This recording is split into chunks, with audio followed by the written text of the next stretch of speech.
We're back, people, and today we're breaking down film on Channing Tindall, Miami Dolphins linebacker, and he's going into his third season, which will be like a make it or break it year for him. Really has to step up. Like, he hasn't seen too much playing time in his first two seasons, just limited regular season snaps, some work in the preseason that we'll take a peek at here. Definitely, when he came out of college, always was more of like a run and chase type of linebacker, which makes sense. He relied on his physical skill set, and I think the reason I wasn't as super high on him as that draft pick is because he wasn't the most instinctive, and I just really value instincts at the linebacker position. And I think that's kind of shown throughout his, tenure as the Dolphins. But there is some signs for hope, I will say. One being, he's still very young, which is key. And two, he showed actually a decent amount of improvement from preseason year 1 to preseason year 2, which I think is huge, specifically in coverage. I think one versus the run, he definitely played at a more consistent level. Still needs to work on his instincts and processing, but in coverage, he definitely looked way more smooth, which is big. And then the third thing, I think he's just a better fit for this Weaver defense. If you look at his skill set, he actually kind of has a similar skill set to what Patrick Queen was in Baltimore. So I think he should be playing that well. He does not have the instincts to be playing as the backup Mike, which is obviously where he's because he's not guaranteed to make the roster. I think with this linebacker room, there's 3 guys ahead that are guaranteed locks. So he has to beat out Duke, Riley, Cam Brown. I could see him also playing, potentially them trying him at that Sam spot, kind of where Malik Harrison played. I don't think that fits his skill set as well, but definitely some hope there. Excited to see him in the preseason because really in that new system, they just rely, it versus the run, it's downhill, explosive, just get after it, don't think too much, which fits Tindall better, and then being able to, carry deep down the field in coverage, which he looked way better at, way more instinctive in his limited snaps, and he's done a better job stacking and tracking too, filling versus run. Here, this is some regular season snaps versus Washington, which came, literally at I think he played the last drive, which was just 3 straight runs, and I think he was involved in all 3 tackles, which was nice. So he's ready to, fill up in this gap right here. He's staying patient. I would like to see him maybe, play a little faster, but I like to see him stack and track here. Patient, sees that this is going to, get filled up here. The guy, once he clears this gap, Tindall is now able to scrape over the top, stay square, and then meet him in the hole, which is nice. So that's improvement to me, which I still he's still pretty young, so he can still get there. I don't ever quite see him reaching high level potential to be a high end starter. I could see him still being a low end starter type player or a depth player, which is fine with me. Just probably not quite ever living up to that draft selection that they got him in. Another play here versus Washington. Seeing him on the backside of some of these runs. I think Tindall does a better job as a weak side defender. When he usually has to play out to the middle of the field, I feel like there's too much responsibility, and him just flowing with the play.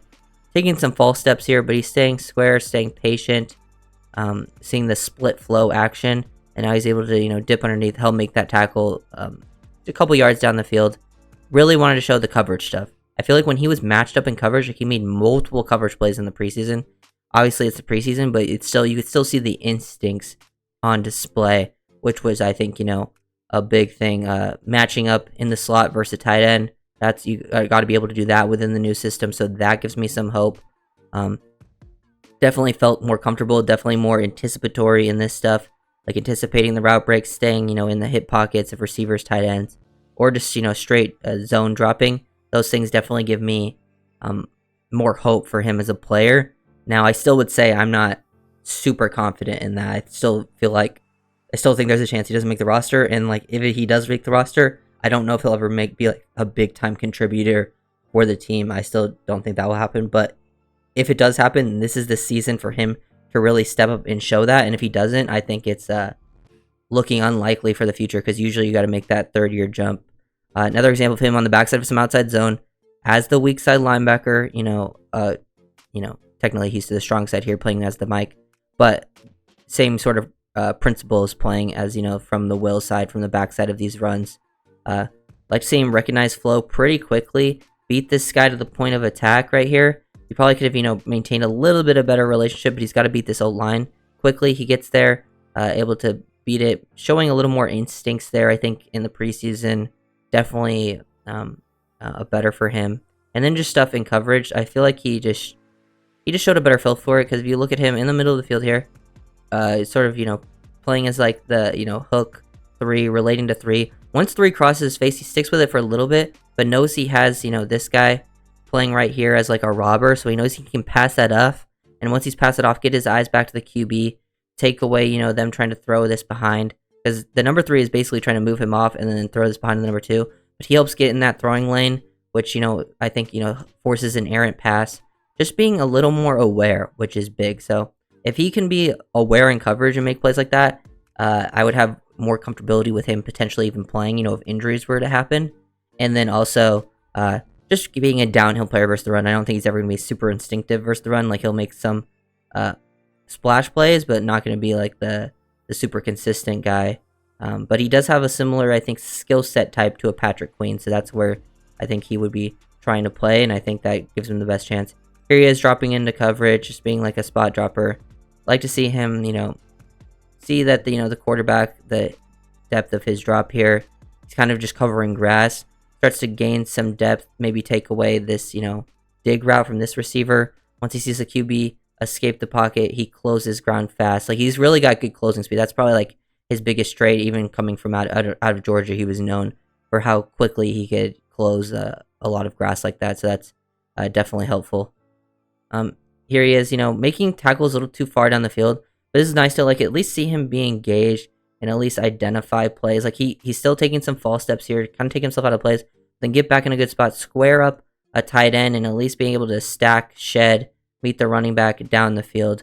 So, got to be a little more clean with it. This was probably one of the more impressive plays I saw him make versus the run, being on, playing more as, like almost like an overhang defender to this side of the field from his alignment. This is why I'm like, oh, maybe he can play some Sam, where he, more of that Malik Harrison role, or sometimes even down towards the line of scrimmage too.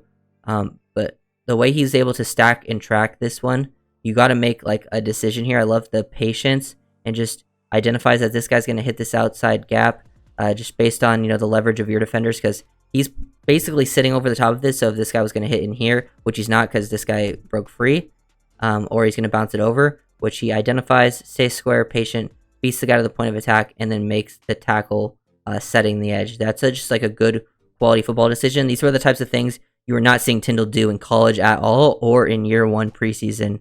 So that's why I'm like, at least there is something to work with there, because that is him improving for sure. Definitely going out there, still making some of the plays he would make in college, then, fly around the field, but also just playing at a more patient level, at least being able to understand like what your job is in certain responsibilities, and then just being better in coverage, which I think is kind of the key for him, having a chance to make the roster and potentially make an impact down the line.